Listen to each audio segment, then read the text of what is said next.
தஞ்சாவூர் பீரங்கி பற்றி தெரியுமா? இது உலகம் வியக்கும் தமிழனின் தொழில்நுட்பம்.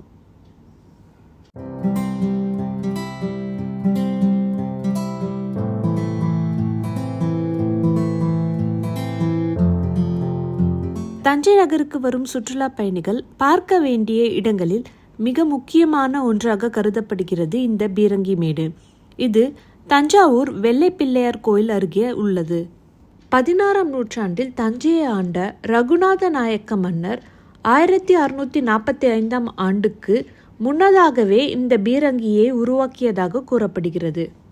இந்த பீரங்கி செய்யும் தொழில்நுட்பமானது அந்த காலகட்டத்தில் தமிழ்நாட்டில் மட்டும் பயன்படுத்தக்கூடிய ஒரு தொழில்நுட்பமாக கருதப்படுகிறது.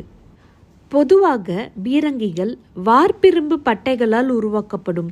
ஆனால் இந்த பீரங்கியோ தேனிரும்பால் உருவாக்கப்பட்டுள்ளது. தேனிரும்பு என்பது பல்வேறு பகுதிகளை சிறிது சிறிதாக செய்து பின்பு ஒன்றோடொன்று ஒட்ட வைத்து மிக முக்கியமான இரும்பு பொருட்களை இணைக்கக்கூடிய உருக்கு உலை இணைப்பு தொழில்நுட்பம் மூலம் செய்யப்பட்ட பீரங்கியாகும்.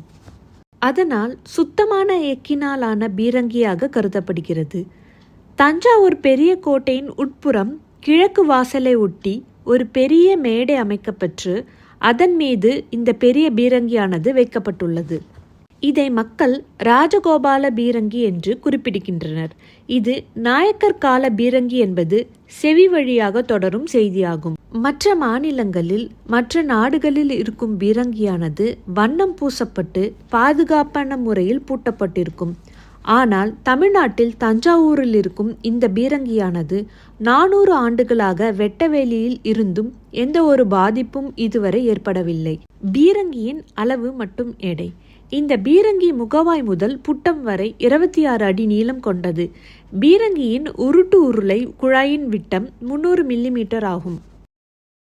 பீரங்கி 150 மில்லிமீட்டர் உட்சுவர் கனம் கொண்டது. இந்த பீரங்கியின் மொத்த எடையானது 27,000 கிலோகிராம், அதாவது 27 டன் எடையை கொண்டது. மேலும் உலகளவில் உள்ள பீரங்கிகளில் முக்கியமான பீரங்கியாக கருதப்படுகிறது.